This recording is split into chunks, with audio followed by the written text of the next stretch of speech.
Efatra amby enimpolo taona ny fahaleovan-tena, faly miarahaba ny malagasy rehetra eran-tany mankalaza ny asaramanitra. Efatra amby enimpolo taona ny fahaleovan-tena. Inona ny vokatra azo nandritran'izay fotoana rehetra izay? Efa eo am-pelantanantsika ny fitaovana rehetra hoentina amin'izany fampandrosoana izany. Fa ny mamoaka azy izany sy ny mandrindra izay no sisa ataontsika izany raha ohatra ka misy ny finiavana, misy ny firaisan-tsaina anatontosa an'izany atao hoe fampandrosoana tena izy izany. Inona sy inona daholo ireo karazana fitaovana izany izay eo am-pelantanantsika dia ny zavatra ananantsika, ny harena eo am-pelantanantsika aloha dia ny olombelona, ny saina, ny tontolo, ny zavamaniry, ny zavaboary, na ambany tany, na anaty ranomasina, na ambony tany, efa eo am-pelantanantsika daholo izay zavatra rehetra izay. Fa ny mandrindra azy izany sisa dia ny firaisan-tsaina. Inona moa no tena aretina zany mikiky any Madagasikara, mikiky ny malagasy mba tsy hahatongavana amin'izany fampandrosoana izany?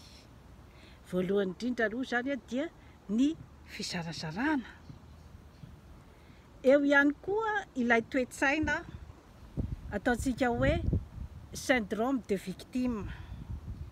Izany hoe mitaraina zany isika malagasy fa victime na zavatra maro dia maro zany.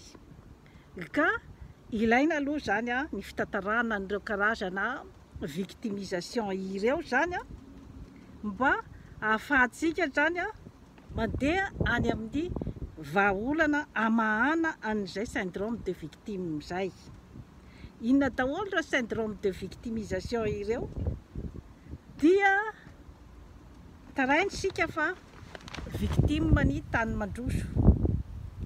Ireo zany no lazaintsika fa sakana manakana antsika zany amin'ny hoe fampandrosoana. Marina zany. Syndrome de victime ny karana, syndrome de victime ny sinoa, syndrome de victime tsika malagasy, samy malagasy. Ny any amin'ny faritra mitaraina syndrome de victime ny merina. Misy mamarina azy daholo zany zavatra rehetra izany, saingy rehefa diniantsika ny olan'ny malagasy anie, dia isika malagasy ihany, ary ny vahaolan'ny malagasy dia ny malagasy ihany. Ny olantsika avy any amin'ny faritra dia isika avy any amin'ny faritra ihany, ary ny vahaolana dia isika ihany. Rehefa miresaka eto aho dia tsy misy fiatsaram-belatsia, fa ny zava-misy no zavatra lazaina. Ary rehefa mitsabo aretina ianao dia mila fantatra tsara hoe inona marina ilay aretina. Tsy maintsy misy izany ny confiance eo amin'ny mpitsabo sy ny tsaboina, satria raha vao tsy manana confiance aminao ny olona tsaboina dia lainga daholo ny zavatra resahany ianao eo, dia mitsabotsabo fahatany ianao. Rehefa diso ny diagnostika dia diso ihany koa ny fitsaboana. Mila confiance izany ao amin'io olona tsaboina sy ny mpitsabo io. Tsisy hafan'izany koa ny eo amin'ny firenena. Misy ny confiance izay tsy maintsy mipetraka amin'ny mpitondra sy ny entina, satria raha vao tsy mipetraka izay fifampitokisana izay dia laingalainga daholo zany ny zavatra hotsaboina sy ny zavatra andeha ho harenina, dia tsy mety mihitsy izany miarina ny firenena raha vao tsy mipetraka izay hoe resaka fifampitokisana amin'ny entina sy ny mpitondra. Efa avy nytany saiko teo zany a ny outil rehetrarehetra izany a izay hoe afaka hoentintsika zany a amin'ny fampandrosoana. Tsisy afa-tsika malagasy ihany. Mitaraina dia mitaraina amin'izao fotoana zao zany a ny mpiavy rehetra zany, indrindrandrindra ny avy ety Afrika, ny hoe raha vao miakatra eo zany Marine Le Pen izany hoe fa managasanga any le fiakarany eo zany dia horohana ny mainty rehetra. Izay zany ny feo mandeha dia fa mivaraontsana zany amin'io fikasana io. Fa vitsy zany ny mieritreritra hoe rehefa manidy ny territoirany ange zany i Marine Le Pen, ny frantsay, inona koa zany no mba mesure raisinao zany any amin'ny taninao. Izay ange no message amin'ireny zavatra rehetrarehetra ireny, manamora ny fampandrosoana ao amin'ny firenentsika ange, ny fisininy zany karazan-javatra rehetra izany. Aty Amerika zao efa managasanga koa Donald Trump, izay hoe isan'ny mpanakatona ny territoiran'izay. Inona no tokony ataonao? Ny ao amin'ny territoiranao zany ao zany no manomboka koa zany karakarao mba androso. Efa izay ny tany saiko teo izay daholo ny zavatra rehetra izay ananantsika ny atidoha izay hoentina zany ampandrosoana any Madagasikara. Rehefa ataontsika slogan ny hoe Madagasikara ho an'ny malagasy. Rehefa izay no ataontsika slogan dia mandeha ho azy anie ny zavatra rehetrarehetra. Rehefa miray lohantsika fa hoe hanao karazana fikaonan-doha izay misy ny représentant ny faritra rehetrarehetra manerana ny nosy, misy ny lohahevitra rehetra izay hoe ho adiadinao, tsy hitako anie hoe aiza ny olana mipetraka. Fa ilay tsy firaisan-tsaina zany eo no mbola olana goavana be. Zany fikaonan-doha zany dia ao anatiny ihany koa ny président de la république sy ny mpitondra fanjakana, satria tsy vitan'olo-tokana intsony, tsy vitan'olom-bitsy intsony zany io problème misy amin'izao fotoana izao io. Efa nanambara ny heviny ny vahoaka tamin'ireny hoe fitsapahan-kevi-bahoaka ireny, na teo amin'ny présidentielle zany, na teo amin'ny député, efa nanambara ny heviny ny vahoaka. Efa misy ny olona nalohany, efa misy ny olona izay tiany hitondra azy. Mila mampieritreritra antsika zany zavatra rehetrarehetra izany. Ny tenako manokana dia tsy olombelona no ataoko responsable ny zavatra izay tsy mandeha ao Madagasikara. Efa namberiberiko teto izay zavatra rehetrarehetra izay. Tsy dia mifantatra loatra any amin'ny hoe iza no filoha sy ny hoe iza no tokony ho eo sy iza no tsy tokony ho eo. Fa miara-misalahy zany ny malagasy tsy vaky volo vao zay io vao mandeha. Inona moa ny ao ambadik'izay zavatra rehetrarehetra izay dia ny fitsinjaram-pahefana. Tsisy hevitra intsony raha hevitr'-olo-tokana na vondrovondron'olona vitsy izany no hiara isalahy amin'ny famahana ny olana. Tsisy hevitra intsony io. Fa ny malagasy tsy vaky volo no mila mikaon-doha. Ao anatiny ao daholo ny fivondronan'ny mpandraharaha. Inona moa zany no zavatra tokony ataon'ny mpandraharaha? Dia ny maka ny priorité amin'ny maha-tompon-tany azy, ary manao ny planification rehetrarehetra ny amin'ny hoe ahoana ny fomba hitondrana ny fandraharahana ao Madagasikara. Tsy sarotra re zany zavatra zany. Rehefa misy ny investisseur tonga avy any ivelany inona zany no rafitra efa mipetraka eo dia arahany rehetrarehetra izany ny rafitra izay mipetraka ny amin'ny hoe samy mahazo tombontsoa daholo 50% 50% win-win na hoe gagnant-gagnant zany amin'izay entreprise tonga eo. Encouragena ny tompon-tany amin'ny entreprise izay atsakany mba tsy atao betsaka loatra ny pourcentage alaina aminy zany, mba moramoraina zany ny installation ny mpandraharaha tompon-tany, mba ampiana izy zany amin'ny hoe fanosehana ny fandraharahana. Zany zavatra rehetrarehetra izany dia miankina ihany koa fanentanana ny vahoaka tsy vaky volo mba hanjifa ny zavatra izay vokarin'ny tompon-tany, fa tsy handeha foana hiazakazaka zany hampanankarena ny sinoa, hampanankarena ny karana, hampanankarena ny vazaha. Tsotra anie zany zavatra rehetrarehetra zany e.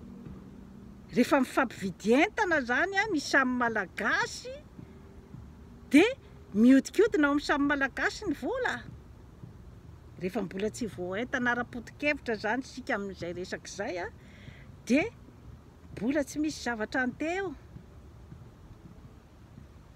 Eo amin'ny resaka fahasalamana, anaovana fandiniana manokana zany ny mba hoe accessibilité an'ny vahoaka tsy vaky volo amin'ny resaka fahasalamana, ny amin'ny hoe mba moramora ho an'ny vahoaka izany hoe mandeha mijery dokotera izany, ny mandeha any hôpitaly mba arakaraky ny budget eo ananany zany. Ireo dokotera sy ny mpiasan'ny fahasalamana olona miasa mafy ianareo, tokony ho jerevana ihany koa ny salaire na ny karama omenan'ireo olona ireo mba sahaza amin'ny hoe fotoana lanin'ny anarany sy ny hoe asa izay mahatorovana dia mahatorovana tokoa, na ny fanaovana garde fiaretana tory amin'ny alina, mba tokony zany hoe karama mifanentana amin'izany herim-pon'ny olona zany no tokony atao eo. Manginy fotsiny zany dia ny hoe ny fanasoavana ny tontolon'ny hôpitaly sy ny tontolon'ny fahasalamana. Azo apetraka zany ataontsika hoe cantine ho an'ny mpiasan'ny fahasalamana izany, ny logement mba tsaratsara tokony hipetrahany, ny logement de garde tokony mba hisitrahany. Zany zavatra rehetrarehetra izany zany dia mila dinihana daholo zany ao amin'ny tontolon'ny fahasalamana. Tontolon'ny fampianarana, ahoana no mba accessible zany ny fampianarana ho an'ny malagasy tsy vaky volo, ary tena ampidirina mihitsy zany ao anatin'ny rafitra ny hoe obligatoire ny fampianarana amin'ny malagasy tsy vaky volo, na mba ataontsika hoe zany hatramin'ny niveau BEPC zany dia misy an'izay hoe obligation izay. Ahoana ny tsy ahavitatsika an'izany raha ohatra ka tiantsika atao zany. Ary ny fampianarana dia efa tokony ho tsinjovina dia ny mialoha hoe inona zany ny zavatra ataon'ilay mpianatra rehefa mivoaka avy eo izy zany, arakaraky ny talentany sy ny hoe inona ny filàna misy zany ao amin'ny tany iray sy ao amin'ny faritra izay misy azy. Eo amin'ny politika ny arena kibon'ny tany sy ny arena rehetrarehetra, rehefa tsy misy ny famehezana azy io, rehefa tsy misy ny fiarovana azy io, inona moa zany no amerimberenantsika, iculpabilisentsika an'ireo mpangalatra rehetra. Tsisy hafan'ny hoe mamerimberitsika zany amin'ny saka, fa dia tokony ho saka manam-pahendrena no andeha ompiana. Saka tena tokony omena karazana famolahana zany mba tsy hangala-pihinana, izay zany no averimberintsika eto foana zany a, de ny trondro nefa vela mandeha miretirety eny ambony latabatra fa tsy andraisana mesura hoe idina ao anaty frigo ny hena sy ny trondro, andraisana mesura mihitsy zany fa tsy ny saka no andeha hosoloina isaky ny 2 minitra na andeha folana. Rehefa napetraka eo ny trondro a, rehefa napetraka eo ny trondro a, de tsy maintsy mihinana ny saka. Responsabilité goavana izay mila raisin'ny olom-pirenena izany a, izay karazana discipline izay. Satria matetika averimberina ny hoe ny olona ny mila soloina, fa tsy mila manova rafitrarafitra zany, tsy mila n'izany fampihavana-pirenena zany. Io izy io miverimberina foana ny olana, miverimberina foana ny olana, de lazaina fa rakoto rabe no tena fototry ny olana, de hosoloina indray rakoto, hosoloina andrasoa, hosoloina andrabe, nefa de miodikodina eo fa ny teo ihany ny teo. Ananatsika ny ati-doha, ananatsika ny manam-pahaizana amin'ny lafiny maro, izay hoe tsy ampiasaina firy zany a ny tena hoe fahaizana, manam-pahaizana zany, fa faly fotsiny sika zany a mandray ny didin'ny mpanome vola sy ny mpamatsy vola, kanefa rehefa teny arana ny zavatra rehetra rehefa miresaka tsara ny malagasy tsy vaky volo, na ny eo amin'ny fitondrana, na ny eo amin'ny mpanohitra, na ny eo amin'ny solotenan'ny vahoaka, amin'ny akolafony zavatra maro samihafa. Rehefa miresaka ane ny rehetra, angonina ny zavatra tapaka, atolotra ny mpamatsy vola hoe ity ny tapakay malagasy. Manaiky izy, olombelona ane reo e, azo resahany reo. Ao ihany koa ny fifampiresahana amin'ny resaka fandriam-pahalemana, resahana ny momba an'izany satria tsy misy ny fampandrosoana raha tsy misy ny fandriam-pahalemana. Inona sy inona daholo a ny fitaovana ilaina amin'izany hoe fandriam-pahalemana izany. Ny fitaovana mahery vaika izay afarana avy any ivelany ve? Ilaitsika ny fitaovana amin'ny lafiny rehetrarehetra, ny basy sy ny sisa, fa na irentirety eranio ny basy, rehefa tsy hay hoe aiza ny hitifirana azy, dia mifototra any amin'ny vahoaka ihany ny basy sy ny tafondro izay nafarana, de ny teo ihany ny teo. Ny olombelona izay mampiasa azy no mila mikaon-doha hoe aiza no hitifirana ny basy. Eo ihany koa ny resaka industrialisation. Mila jerevana akaiky hoe inona zany ny angovo ampiasaina ampandehanana ny industrialisation. Manam-pahaizana betsaka sika afaka mikaon-doha mikasika an'izany zavatra zany. Inona ilay karazana industrialisation? De ny famokarana ny vokatra rehetra izay azo ahodina eo an-toerana ihany, fikarohana ny amin'ny hoe ny PPN de tokony ho vokatra eo amin'ny tanin'ny Madagasikara ihany, mba hanome asa ny vahoaka, ary koa mba hanala fahasahiranana ihany koa zany ny vahoaka amin'ny fampiasana an'ireo PPN ireo mba ho takatry ny vidin'ny fahefa-mividin'ny sarambabem-bahoaka. Tsy sarotra anie zany zavatra rehetrarehetra zany e. Volonté politika daholo no mibadika izany.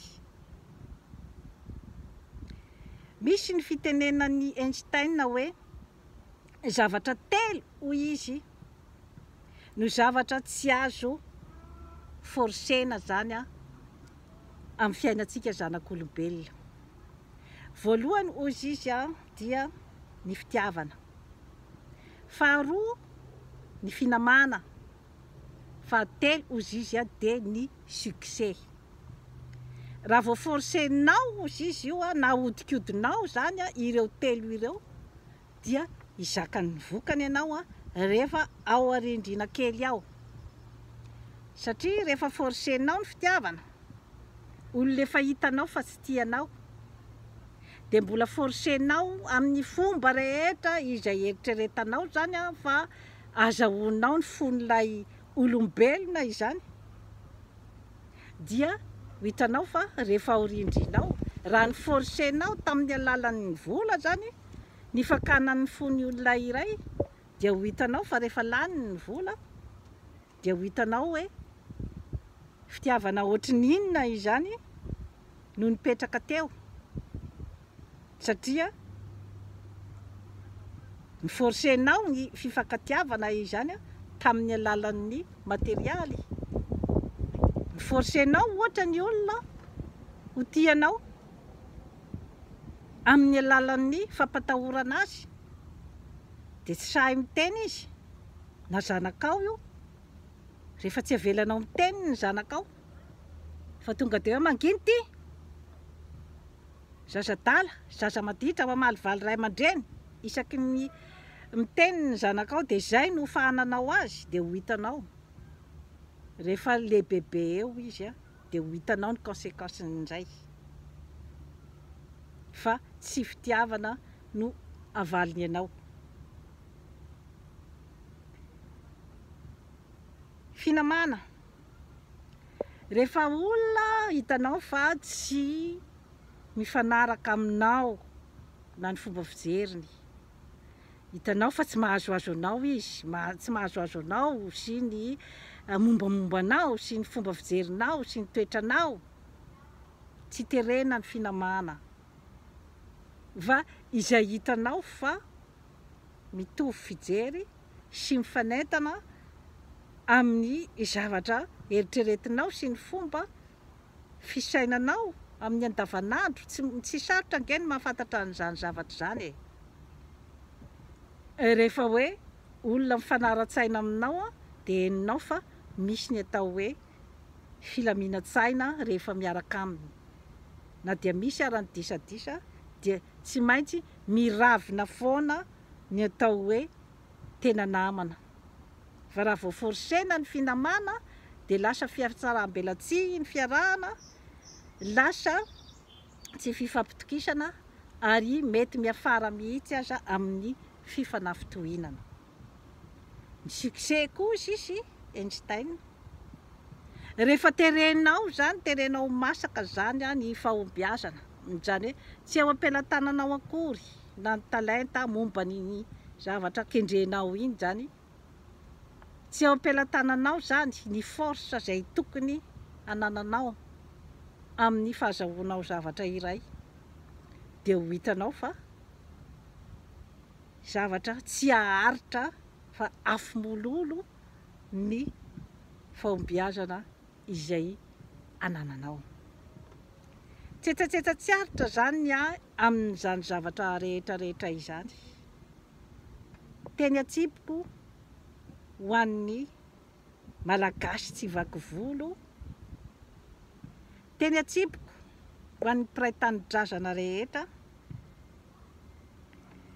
raha nahazo ny fahombiazany teo amin'ny fampandrosoana ny tany mandroso, be dia be ny ezaka nataony tao ambadika izany zavatra rehetrarehetra izany. Ary tena hita taratra eny amin'ireny olona ireny ny atao fitiavan-tanindrazana. be dia be ny zavatra ataony, tsisy takalony, tsisy tampiny, fa fitiava-tanindrazana.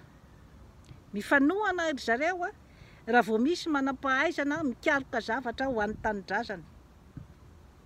Fa tsy ahilikilika ohatran'ny any amintsika any Madagasikara ny olona izay hoe manam-pahaizana te-hampandroso. Nikaroka ry zareo tamin'ny lafiny maro, na tamin'ny resaka ratsiasa, na tamin'ny resaka hoe fijerevana ny maha olombelona, teo amin'ny fikarohana